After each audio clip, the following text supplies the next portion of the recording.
In this video, we are going to study chapter 2 of class 9 chemistry, which deals with chemical changes and reactions. A chemical reaction is a chemical change in which matter changes into one or more new substances. Substance or substances taking part in the reaction are called reactants, and the new substances which are formed are called products. For example, suppose sodium hydroxide reacts with dilute hydrochloric acid to give sodium chloride and water. In this, sodium hydroxide and hydrochloric acid are known as reactants, and the new products formed, that is sodium chloride and water, are known as products. During a chemical reaction, the existing bonds of atoms or group of atoms of the reactants are broken and new bonds are formed, resulting in the formation of new substances called products. Now, what is a bond? A bond is a linkage or force which acts between two atoms to hold them together as a stable molecule. Now, there are various types of bonds about which we will study in the next chapter. That is covalent bond, ionic bond, or coordinate bond. Now, a chemical reaction is always or most often accompanied by external indications or characteristics. More commonly, we call them observations. You will have observations questions in 9th class as well as in your 10th board. Now, what are the external indications under observations? These are change of color. Change of color can be of residue or solution or precipitate, formation of a precipitate, evolution of a gas, maybe colorless or colored gas, absorption or evolution of heat. Now, all these external indications will be asked as observations in your questions. Next, come to types of chemical reactions. Now we will study all the chemical reactions under 4 types. The first one is direct combination or synthesis. Direct combination, which is also known as synthesis. The second one is the decomposition reaction. The third type is the displacement reaction. And the fourth type is double decomposition. Double decomposition. Now this can be either precipitation or neutralization. So I repeat, the types of reactions can be either direct combination or synthesis, decomposition reaction, displacement reaction, or double decomposition reaction. Now let us study them one by one. The first one is the direct combination, which is also known as synthesis. These type of reactions can be schematically represented as A plus B giving rise to AB, where two or more elements or compounds combine or synthesize to give one compound. Now the various examples are S plus O2 giving SO2. You know sulfur dioxide is a gas which has a suffocating odor, and it changes the color. It also changes lime water milky, and it changes the color of acidified potassium dichromate from orange yellow to green, clear green, and it discharges the pink color of potassium permanganate solution. Then you have C plus O2 giving CO2. This is also a gas which turns lime water milky. Suppose you have a strip of magnesium metal burning in an air of oxygen. Now this burns with a dazzling white light. All these will be asked either in the form of equations, balanced equations, or as observations. Other examples are preparation of acids by the action of water with non-metallic oxides. Now you know non-metallic oxides like carbon dioxide, sulfur dioxide, nitrogen dioxide. These are anhydrides of the corresponding acids which dissolve in water to give the corresponding acids. Another example is preparation of alkalis by dissolving oxides of metals in water to give alkalis. Now, alkalis are obtained by dissolving metallic oxides in water, whereas acids are obtained by dissolving non-metallic oxides in water. Other examples of preparation of salts like chlorides and sulfides by this direct combination are preparation of ferric chloride by direct combination of iron metal with chlorine gas, or zinc plus sulfur to give zinc sulfide. You can also prepare iron plus sulfur giving iron sulfide. You also have hydrogen gas reacting with chlorine gas, and this reaction is highly explosive in sunlight, and the reaction is controlled in diffused sunlight. Preparation of water from its constituent elements hydrogen and oxygen is also an example of direct combination. Here you may be asked the observation for HCl or water. What is the observation for water? It is a colorless liquid which turns anhydrous copper sulfate blue or anhydrous cobalt chloride from blue to pink. Okay, that's all. Next come to the second type, that is decomposition reaction. In decomposition reactions, we can schematically represent as AB giving rise to A plus B. Now these decomposition reactions can be brought about by heat or light or any other energy. For example, suppose we have red color mercuric oxide. Now this, on heating, these oxides of stable metals are very reactive. So they are not heat resistant, they decompose on slight heating. Even in test tubes you can obtain silvery globules of mercury metal and a colorless, odorless gas which rekindles a glowing splint, that is oxygen, you all know. Another example is a light green amorphous powder copper carbonate on being heated gives a black residue of copper oxide along with a colorless odorless gas, acidic gas, which turns lime water milky, and it does not change the color of acidified potassium dichromate, so that's carbon dioxide. You can also have thermal decomposition of nitrates of metals. One such example I am giving you, others are given in the book, please go through them. Now lead nitrate is a white crystalline solid. On heating it gives a buff yellow residue of PbO.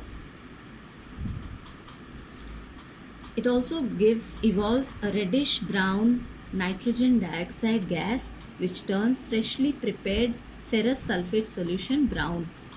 Another gas is evolved which is oxygen, and it rekindles a glowing splint. Now there is also another observation which is called decrepitation or a crackling sound. This also can be considered as one of the observations, decrepitation or crackling sound. Another example is the decomposition of silver nitrate to give metal silver plus of course nitrogen dioxide and oxygen. Now these compounds of silver, they decompose even without heating. Even in the presence of sunlight they decompose. That is why silver salts are stored in dark bottles. This does not require heating. Next we have ammonium dichromate crystals. These are beautiful orange red crystals, orange red crystalline solids which on heating swells or increases in volume to give a deep green residue, that is chromic oxide, plus you'll get droplets of water on the cooler parts of the test tube, and a gas which is neutral, colorless, odorless, does not change lime water milky, it does not have any other test. So the gas which does not show any test or any observation is nitrogen. Next we have heating of hydrated copper sulfate, which you all know is blue in color. Now this, on heating simply in the test tube, turns to white amorphous powder. This is anhydrous copper sulfate, which is a white amorphous mass, and you will get droplets of colorless liquid in the cooler parts of the test tube. Now this, on further heating strongly, will decompose to CuO, that is copper oxide, and sulfur dioxide and oxygen. Next we have a sublimable substance, ammonium chloride, which is a solid. On heating, no residue is left behind because it gives two gases, one alkaline, one acidic, and you will see that the test tube does not contain any residue. You have another salt which decomposes on heating to give a residue which is yellow when hot and white when cold, and white when cold. Now this residue is zinc oxide, so the salt which we had heated has to be zinc carbonate. Now all you have to study the various observations given in the equations in your book. Next we'll come to the third type, that is displacement reaction. Now in a displacement reaction, the reaction is represented by A plus B, BC is equal to AC plus B. Now the ability of an element to displace another is determined by its relative position in the electrochemical series. Now you have an electrochemical series for cations and anions. You also have an activity series for metals. Now displacement reactions can give us the reactivity of a particular element with respect to another. Now suppose we have zinc. We take copper sulfate solution, which is blue in color, and keep a few pieces of zinc metal inside and leave it for some time. We see that the solution becomes colorless, and on the zinc metal reddish brown deposits of copper metal are seen. Reddish brown copper metal are seen to get deposited on the zinc metal, and this is blue and this is colorless. So the observation which you are supposed to write is the blue color fades, and when all the zinc, now zinc is more active than copper, so it knocks out or eliminates copper from its compound and forms zinc sulfate, and copper is deposited as a metal. Suppose instead of zinc we take copper, few iron pieces, we take iron, a few pieces of iron nails are placed in a blue solution of copper sulfate. Now the products which are formed are ferrous sulfate and copper, and the solution changes to green. You know ferrous sulfate is green in color, the blue color changes to green, and of course reddish brown deposits of copper metal are seen. Now suppose you have magnesium or any metal reacting with a dilute acid. You will get the salt and of course hydrogen gas. Now since magnesium is above hydrogen in the activity series of metals, it displaces hydrogen from acids. Now let's study the fourth type, the fourth type is double decomposition reaction. It is a type of chemical reaction in which two reactants are both decomposed to form new substances or products by exchanging their radicals. Suppose you have a compound AB reacting with another compound CD. Now this is plus, minus, so the products formed are AD plus CB. Now this positive reacts with this negative and this positive with this. So by the exchange of radicals the products are formed. Now this can be studied under two types. One is precipitation. In precipitation, one of the products has to be an insoluble salt or a precipitate. Suppose we have calcium chloride aqueous solution reacting with sodium carbonate. This is also an aqueous solution. This will give sodium chloride plus calcium carbonate, and this is an insoluble precipitate. For example, lead nitrate or silver nitrate, when made to react with any chloride solution, immediately gives a white precipitate of lead chloride. Now lead chloride is a white precipitate which dissolves in hot water.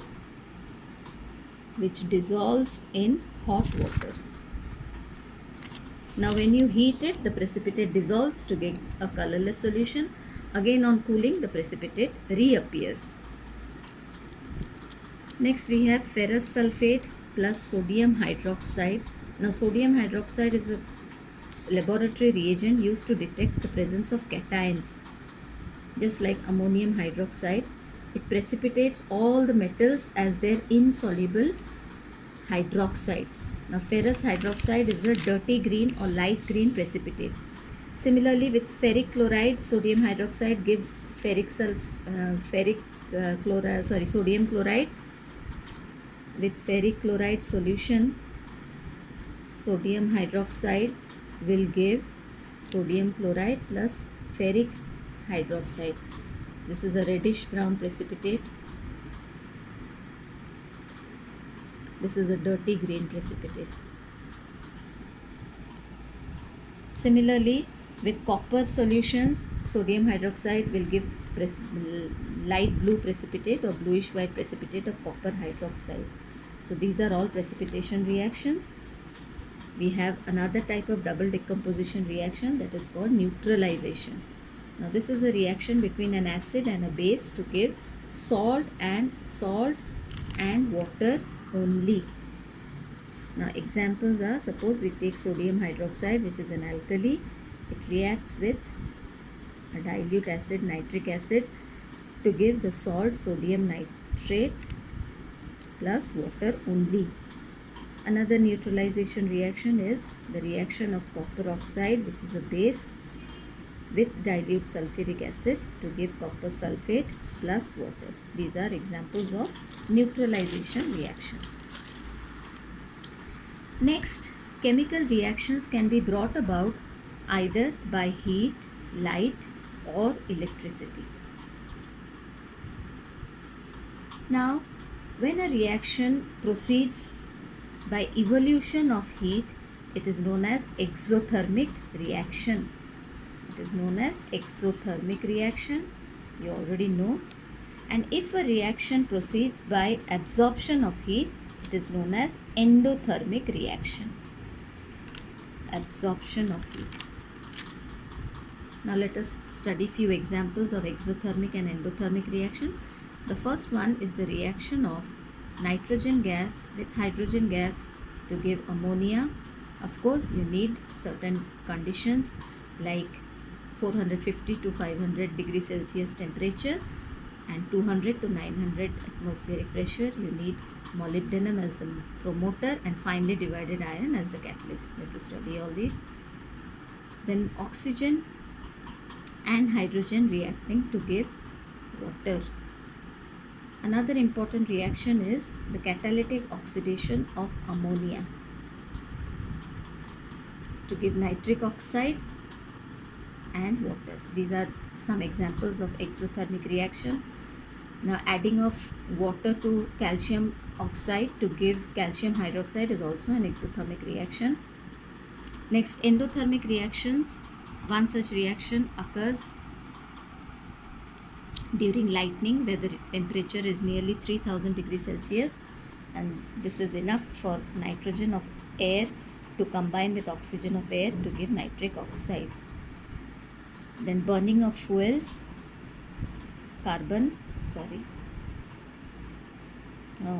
coke reacting with steam to give water gas, that is also an endothermic reaction. Now calcium carbonate requires nearly 1000 degrees Celsius to break down or decompose to calcium oxide and carbon dioxide. Next, come to photochemical reactions. These are the reactions which take place by the absorption of light.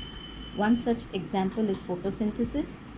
You all have studied this in biology, where 6 carbon dioxide plus 12 water in the presence of chlorophyll and sunlight, of course these two are the major conditions, will give C6H12O6 plus 6H2O plus 6O2. Other examples of photochemical reactions are direct combination of hydrogen gas and chlorine gas to give HCl. This reaction I told you is explosive under direct sunlight. Then you have 4 silver bromide.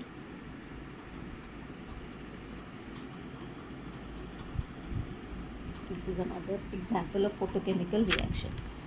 Then you have a reaction which is accompanied by absorption of electrical energy.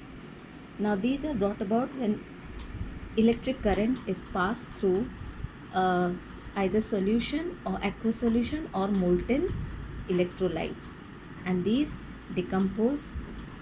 causes the ions, the oppositely charged ions, to move to the different electrodes like cathodes and anodes and get decomposed there.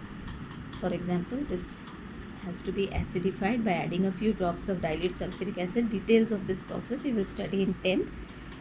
Now you will find bubbles of hydrogen gas being evolved at the cathode, and you can write the observation that a colorless, odorless gas is evolved which burns with a pop sound. And at the anode, a colorless, odorless gas is evolved which rekindles a glowing splint.